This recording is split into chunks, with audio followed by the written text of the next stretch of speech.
Mark, brought one. He was a question mark.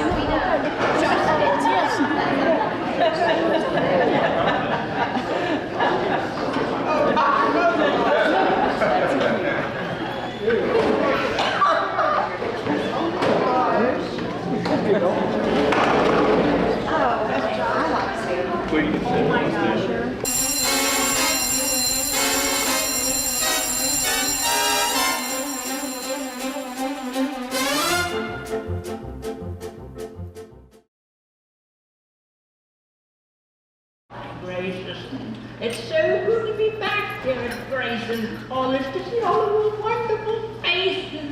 Fantastic, yes. Well, I'm sure most of you know who I am. How many of you know me? No. Not as many as I think. But if you don't know me, my name is Dr. Know-It-All. But I've been asked here today to help you play a little game with the presents you have in your hands. This is called the left-right game. Allow me to read the rules for you if you're not familiar. Everyone sits in a circle holding the present they brought. You figured that part out. Someone reads the story, that will be me. Anytime you hear the word left, that's L-E-F-T, left, pass your present to the left. Anytime you hear the word right, R-I-G-H-T, pass your present to the right. Whatever present you end up with is yours to open and keep. Isn't that wonderful? Now, allow me to begin our little Christmas story. This is about Santa on Christmas Eve. Are we ready? Listen to the lesson, right? Good evening, how are you?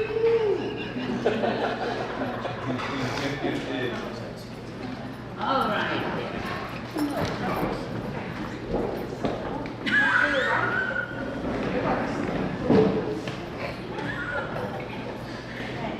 Okay, sorry, sir. We're ready. Everyone, Doctor, I'm sorry, Doctor. We're ready. all right. Here we are. Santa has a problem.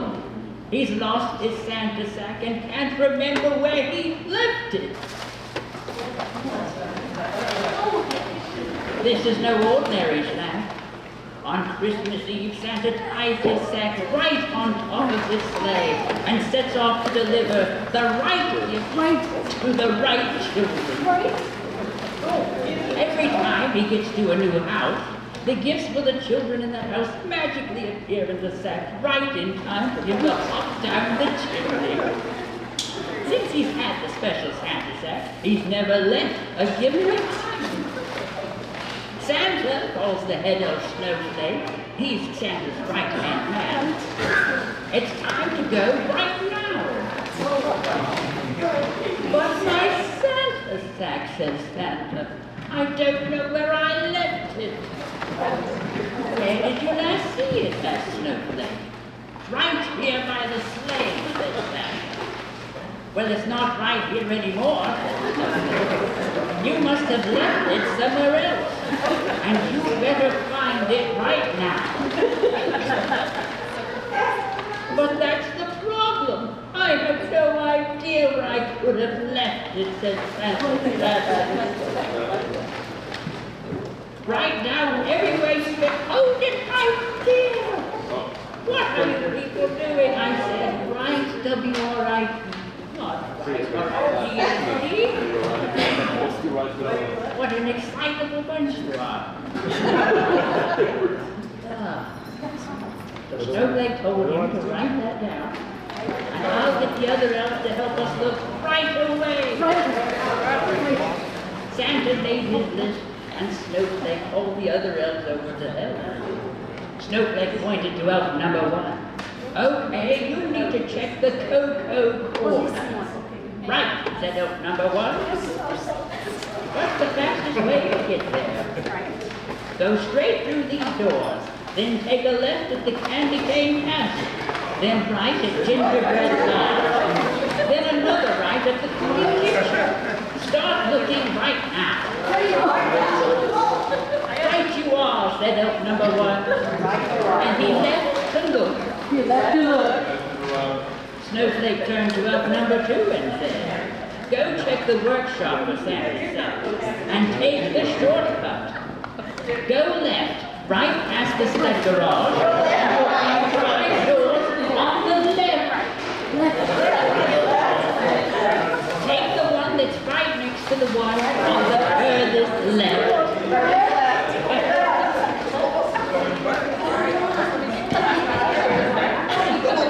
Was that a right at the sled garage? No, left.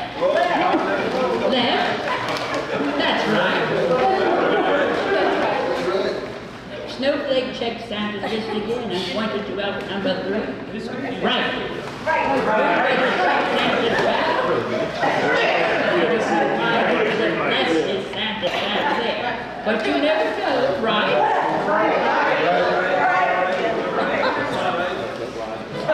Right, said elf number 3. And he left. Okay, where's the egg? Snowflake checked his watch. Where's the egg? Oh dear. I don't know. We really need to leave right away. Are you sure you can't remember where you left your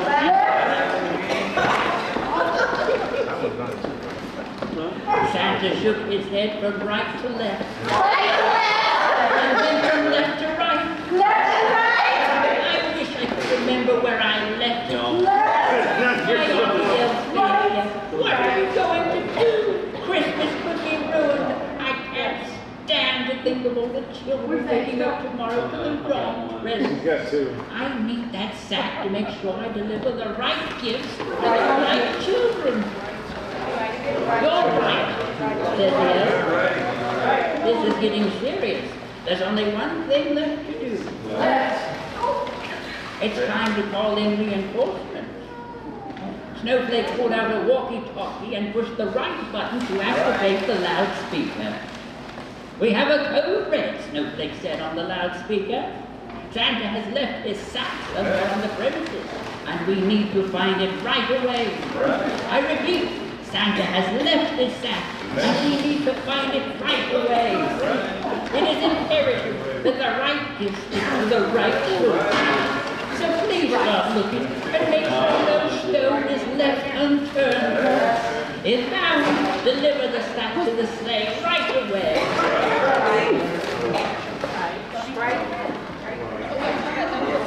They waited a few more minutes, but no one arrived with the sack. You're just going to have to go without it, Santa, said Snowflake. Maybe not, rang out a voice right behind Santa. It was Mrs. Claus, and in her hands was a bright red sack. You left this Santa Claus, are you kidding me? Something tells me you need it right about now. Santa gave Mrs. Claus a great big hug. You're the best, he exclaimed. I don't know what I would do without you. Right you are, said Mrs. Claus. Now get out there and make some dreams come true. Merry Christmas! Wasn't that exciting?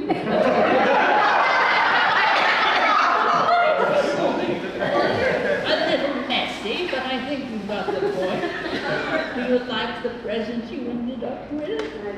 Do you? Well, don't get too comfortable. I have one more story for you. Another Christmas story.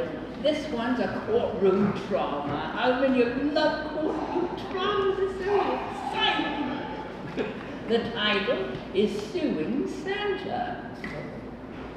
Once upon a time, there was a lawyer named Bob Wright. His son's name was Bill Wright.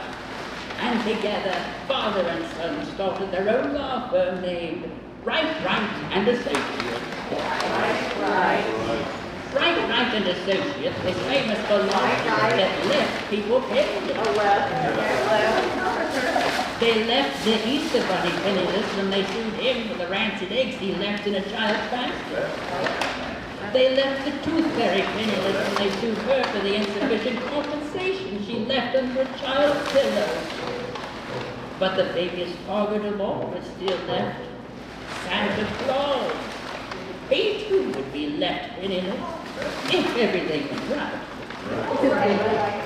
The father and son team found just the right client in an 8-year-old girl named, appropriately enough, Sue. Little Sue was upset that Santa had left cold in her stocking last Christmas. Bright and Associates argued that their client had been put on the naughty list without cause. They presented lots of evidence that the girl did everything right the previous year.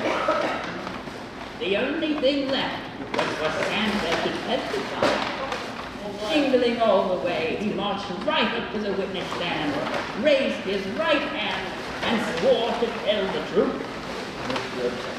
Santa said that while it might appear that little Sue had done everything right, there was one thing she did that left him no choice but to put the girl on the naughty list.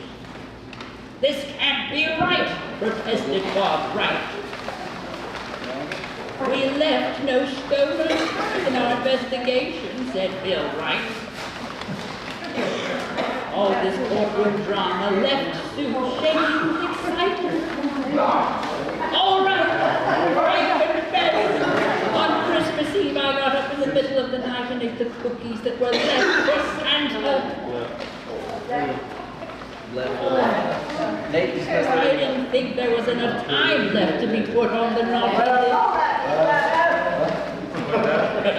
Santa responded right away.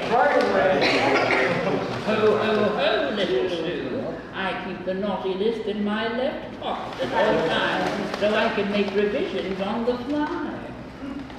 And with that, the law firm of Bright and Associates was left with no choice but to drop its frivolous lawsuit against Santa. And that year, neither Bob Wright nor Bill Wright was surprised to find that Santa had left them cold in their trunk. But little Sue was shocked to wake up on Christmas morning to find that Santa had forgiven her for the frivolous lawsuit and left her a nice shiny present right under the Christmas tree. I'm glad Santa left the naughty list in his left pocket this time, little Sue.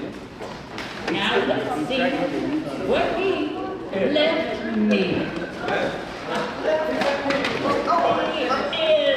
That delightful children. No one rules yet. You got here. There you go. And that's the end of our story.